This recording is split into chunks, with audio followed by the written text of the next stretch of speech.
This dude hasn't had sex for almost a half century, so he got all those cums accumulated for the one, but the thing is, he doesn't know how to talk to girls until his friends step in to help him get laid, but this won't be a smooth learning curve. Before I tell you the story, make sure to subscribe to my channel for future clapping stories. Let's see if he can clap some cheeks until the end of this story. The movie opens up with Andy in his apartment, doing some exercise and getting ready for work. He greets his neighbors and goes to work on a bike. Yeah, a 40-year-old man who drives a bike. What's the deal with that? He gets to work and sees a smoking hot lady asking him for help, but he's shy and awkward, and he avoids her. His coworker Cal comes and tells him a story of how he and his friends went to Tijuana and watched a woman have coitus with a horse, and it was disgusting. We also see some shenanigans from the other workers. David and Jay and an Indian guy called Mooj and their boss named Paula. The boys invite Andy over to play poker at work after hours. Andy goes and he does really well. Then Mooj leaves and the boys start talking about their sexual exploits. David talks about his ex and how they had a good relationship until she left him for another man. Jay talks about sleeping with other women even though he has a girlfriend, and Cal is just a stoner who has slept with a girl while a dog was licking his ass. Remember these stories? They're important for later. So when Andy is asked about his sexual experiences, he doesn't have a lot of constructive things to say, and the guys are able to figure out if he's a virgin. Evidently, they start laughing at him. Jay tells Andy that he is going to get him laid on the weekend. So Andy goes home and he's embarrassed. When he gets back to work, he realizes that everyone knows that he's a virgin. So he runs out and David chases after him, trying to calm him down. When he finally catches up to him, Andy tells Jay that he lives a fulfilling life of video games, comic books, and Warhammer. So he doesn't need a woman. They get to talking. Andy explains to him that it just got increasingly harder for him to sleep with a woman as he got older. David tells him to give love a chance and goes further to explain his train wreck of a relationship to him. He tells Andy to come out with them tonight and he shouldn't worry about having sex with anyone because Andy is nervous about having sex. But when Andy goes home, he starts eyeing women lustfully, and everything he sees seems to be about sex. He even sees two dogs banging it out. At home, Andy reminisces on all of his failed sexual attempts, most of which are much too spicy to show on YouTube. Well, except this one where he accidentally kicks a girl in the face because she has a foot fetish. Safe to say, anytime Andy tries to have sex, something goes wrong. When he goes out with the guys, Jay teaches Andy how to use his peripherals to scope out hot chicks, and he tells him to take advantage of drunk girls, which ends up going horribly. Andy runs into Cal, who invites him to hang out with some girls at a bachelorette party. They end up having a good time with the girls, and Andy ends up vibing with one of the girls, and she invites him to her place, which is good. The only problem is that she is a super drunk. Since Andy can't drive, she ends up driving while drunk, and she almost ends their lives and even throws up on Andy, so that's nice. Andy tells the guys about his night the next day and they all crack up. Jay tells Andy he's putting the female genitals on a pedestal, and that's why he's having so much trouble. So when they get back to the store, they meet a customer whom the guys dump on Andy, and it's this hot lady, Trish. She and Andy end up having a good talk, and she even gives Andy her number. Turns out she works across the street from them, and she tells Andy to come to visit sometime. Andy and the boys go out drinking, and they advise him not to call Trish, and instead sleep with a bunch of girls, and when he's had enough, he'll call her.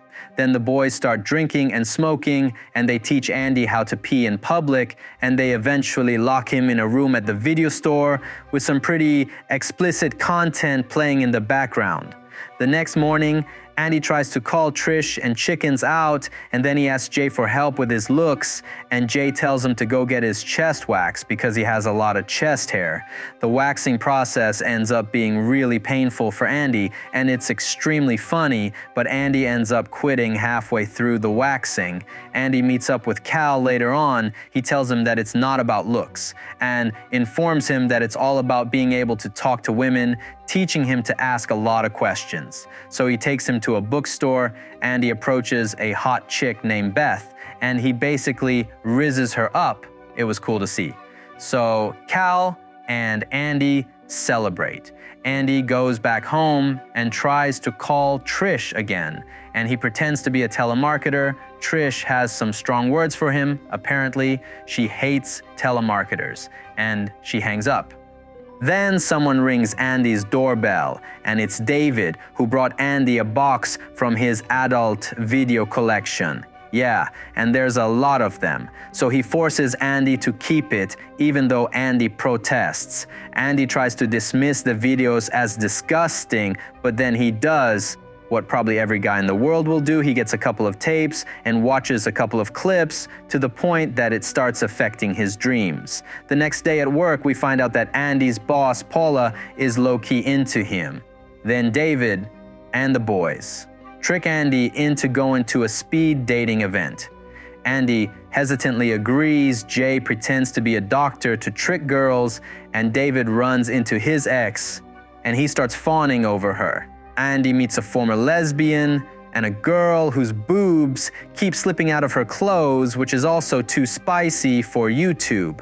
After that, Jay's girlfriend finds Jay's speed dating card, and Jay convinces her it's Andy's, so she and Andy have a bit of an altercation. Meanwhile, David is scaring customers by making a video of his ass. Can't believe Paul Rudd would do that.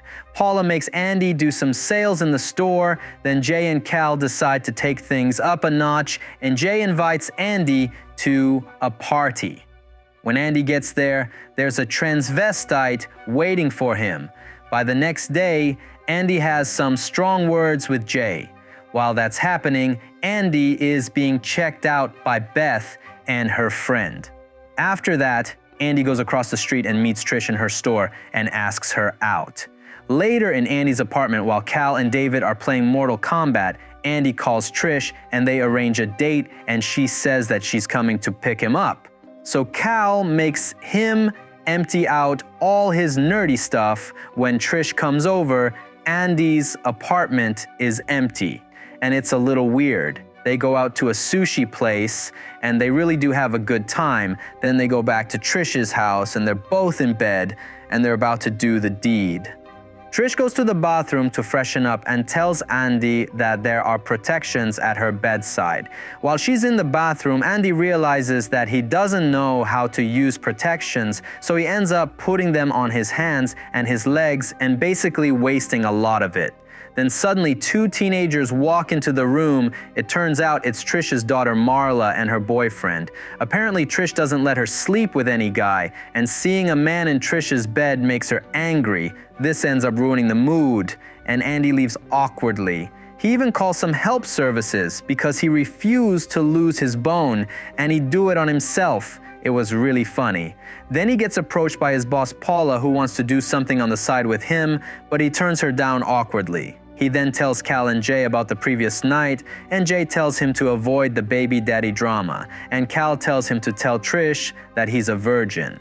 He and Trish go on a fancy date, and she tells him she has 3 kids, including a grandchild. Yeah, the dude is dating a grandma. Trish then proposes that they hold off on being physical for the time being, and Andy happily agrees, so they decide not to do the thing until their 20th date. And then they start making out in the next scene. I don't even understand anymore. But then they get interrupted by Marla and her younger sister, and Andy does a magic trick to impress the young girl, and he has a little talk with Marla, who is just a hormonal teenager, and he leaves later on. He tells Cal that he's dating a grandma, And the next day at work, he gets promoted to floor manager. Turns out he's really good at making sales. And then Paula keeps making weird advances at him. Next, we see Cal hiring a new employee to fill Andy's former position, and he hires a hot girl. Jay gets into a really funny altercation with some guy who looks a lot like Kelvin Hart. Jay then weepily tells Andy that his girlfriend found out about his cheating ways, and he advises Andy not to focus on intercourse in his new relationship. So then we see a montage of Andy and Trish spending time together, and she even teaches him how to drive a car. Then one night, she says she'll help Andy sell some of his collectibles so he'll be able to start his own business, which is something Andy also wanted to do. So Andy starts selling some of his nerdy stuff, and Andy starts doing some managerial stuff. He gets a call from Trish, who is having trouble with Marla, who just wants to have sex. So Andy takes her to a meeting, and then Marla finds out he's a virgin, but she's cool with it, and they both kind of bond. When Andy goes back to work, we find out that Jay's girlfriend is pregnant, and he's back together with her, and he's throwing a party. Then Andy and Trish get to boxing some of his stuff, and then she says that this is their 20th date, and she wants to have sex. Andy ends up freaking out and having a fight with her, so they kind of separate, and Andy goes to Jay's party. Now Andy is in a really bad state, so he drinks a lot. There he meets Beth from the bookstore, and they kind of hit it off, so he decides to follow her to her apartment. Meanwhile, Marla advises Trish to still try to make things work with Andy. Meanwhile, Andy and Beth are confusingly hitting it off, and they both take their clothes off. Beth even hops in the bathtub and starts pleasuring herself. And Andy just watches, but he's uninterested. So he tries to leave, and then he runs into Cal, Jay, and David, who have apparently all been in the apartment before. So they encourage Andy to talk things out with Trish, while Cal goes into the bathroom and gets it on with Beth. Andy goes home and finds Trish there, and she sees all the adult content that David left for him, and she thinks he's a weirdo or a serial unaliver. So she runs away, and Andy chases after her on his bike. This goes on for a while until Andy hits a truck and crashes right through. Trish gets out of her car and runs to Andy on the pavement. And there he tells her that he's a virgin, and she's happy about it. And they get back together. Then we cut to a scene of them getting married, and we find out that the sale of those collectibles earned Andy close to $500K, so he's rich. After Andy and Trish get wedded, they go to their hotel room, and they meet a cleaner who tells them to come back later. They kick him out, and they finally get to do the deed. Except Andy only lasts 1 minute the first time, but he redeems himself and then goes for 2 hours straight. And he wasn't exhausted. Then, in a true comedy fashion from the early 2000s, the entire cast breaks into a song and starts dancing. And that's the end of The 40-Year-Old Virgin. Subscribe and come back for more clapping stories.